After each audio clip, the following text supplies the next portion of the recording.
current Pittsburgh Steelers news. Terrell Edmunds just signed with the Philadelphia Eagles hours ago after informing the team that he will leave. They replace C.J. Gardner-Johnson with Terrell Edmunds. I mean, I think it's a good move for Edmunds himself. Now the Pittsburgh Steelers have question marks. Did you see Edmunds leaving towards the end here? Are you surprised about a one-year deal in Philly instead of a one-year deal in Pittsburgh?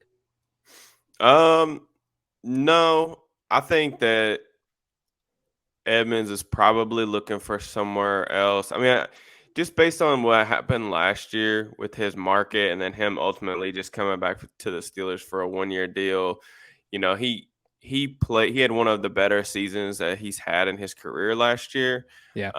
And the Steelers still didn't prioritize him. So I mean, I think he kind of understood that, like, this is the way Pittsburgh feels about me as a player.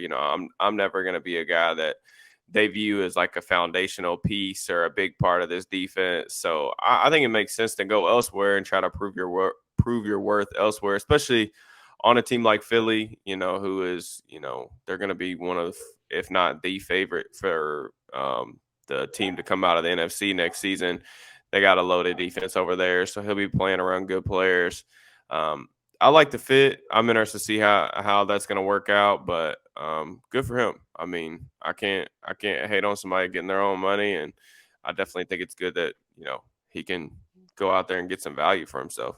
Yeah, 100%. I think even if it is a one-year prove-it deal, it's a one-year prove-it deal on a team that is a Super Bowl contender. So there will be no question marks. You're going to go out there. You're going to have eyes on you. The national spotlight will be on you plenty. Even if he's looking and saying, well, chances are I'm not going to go get a huge deal ever in my career.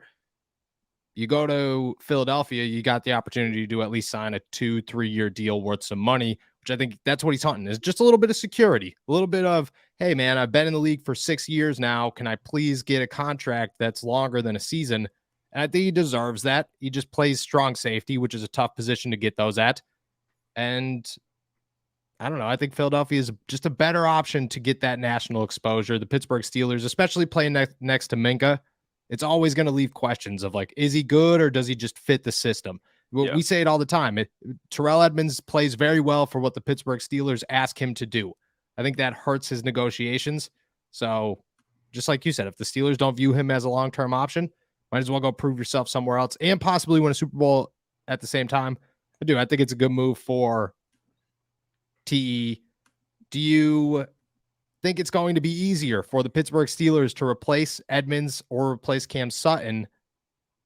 I mean, they have KZ, and they have Patrick Peterson, but you know what I'm saying? Long-term solutions to both. Yeah, I mean, those guys aren't necessarily irreplaceable, but it is going to be a difficult task, I feel like, for them to replace both those guys in the same offseason. And that's just because I think Peterson definitely gives them another good communicator in the back end. We've kind of highlighted some of the things that he does well, especially in zone coverage, getting his eyes on the quarterback, bring some ball skills, which you like. But there are some limitations to his game at this stage of his career. And then, KZ, I don't know that they are necessarily penciling him in as like the starting strong safety. I don't think they are either. I think maybe they will. They feel comfortable with that. But I agree with you. Like, there's a sense that they're gonna find a safety somewhere. Do you think it'll be free agency? Do you think that there are names, but there's not, like, I feel like outside of like John Johnson and maybe Taylor Rapp, there's not really like that big splash signing, I think. Yeah. I mean, there's some guys out in free agency. I know they had some interest in Kareem Jackson. He's older. They had some but he's old. Exactly. Him he's last older. year. I Ronnie like Harrison. You can't sign an older guy and still pursue a safety in the draft early enough where I think you want to pursue him. Yeah. And have like a third, you know what I mean? That's just too many bodies. At that point, you got a question about whether you're going to get rid of Miles Killebrew or Trey Norwood, which I think they like both of those guys. Do you think Trey's got any shot of being a rotational piece here? Me neither. I don't think I'm not sure that Trey makes a team next year. I mean, I definitely don't think that he's a lock by any stretch of the imagination. Just just my opinion. But I'm not really sure if they're gonna go the free agent route. I know I've seen Taylor Rapp's name kind of floated out there as a possibility. Um, just some other guys on here. Ronnie Harrison he played in Cleveland, Yeah. Jacksonville. He was a guy that they had some interest in that same draft class. So very interested to see if either one of those guys maybe surface on the cheap, but I think it's more likely, I guess, that they go to the draft. The problem is this safety class in the draft is it's kind of shallow. So Yeah. Okay. So I agree with you, but that poses the second question. And I talked about this on my to-go today, and I think I'm starting to believe it. Do you think a safety could be there? Maybe not at 17, maybe at 17, though, depending on who's there, or 32. Like, do you think that now makes that a priority? Like a name like Brian Branch, who, I mean, Mike Tomlin's he's in Alabama. Giari Brown out of Penn State. They had Terrell Austin and Grady Brown there today at their pro day. I mean, there's a name out, Antonio Johnson. It's another one. And then they were talking to Mike Tomlin, made headlines because he's out there talking to, who was it? Anthony Johnson Jr. at Iowa State. And he was saying how he wants him to play a nickel and a safety. Do you think that, I mean, I know Anthony Johnson Jr. is like a day 3 guy, but do you think those two, the big names, are possibilities? yeah, it definitely makes sense because you talk about Anthony Johnson. I need to watch a little bit more of him, but I know I've watched Antonio Johnson and Brian Branch, both obviously.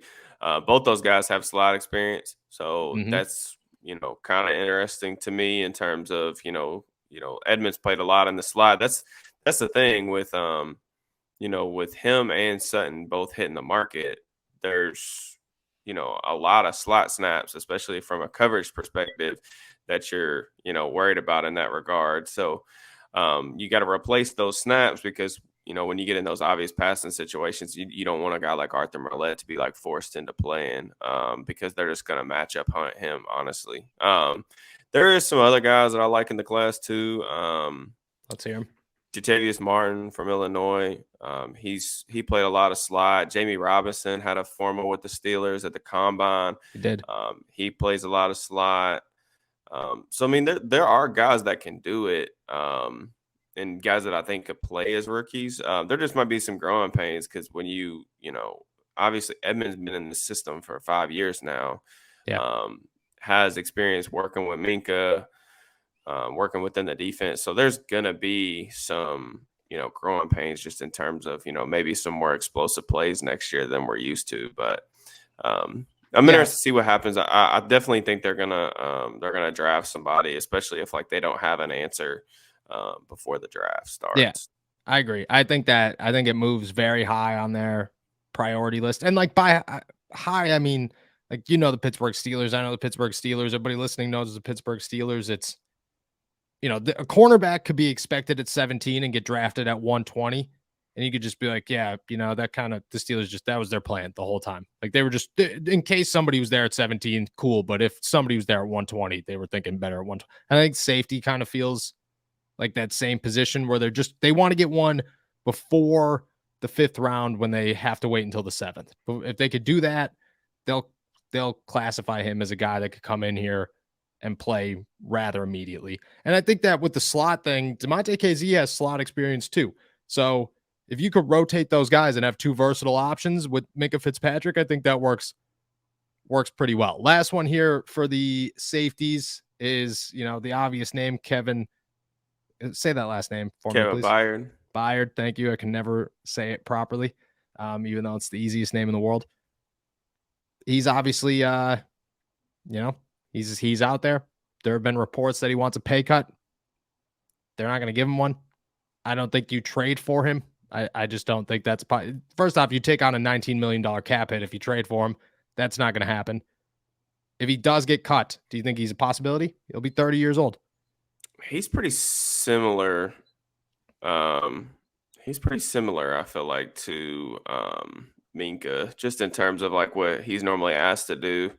I'm not sure that kind of makes a ton of sense just from a money or a financial standpoint.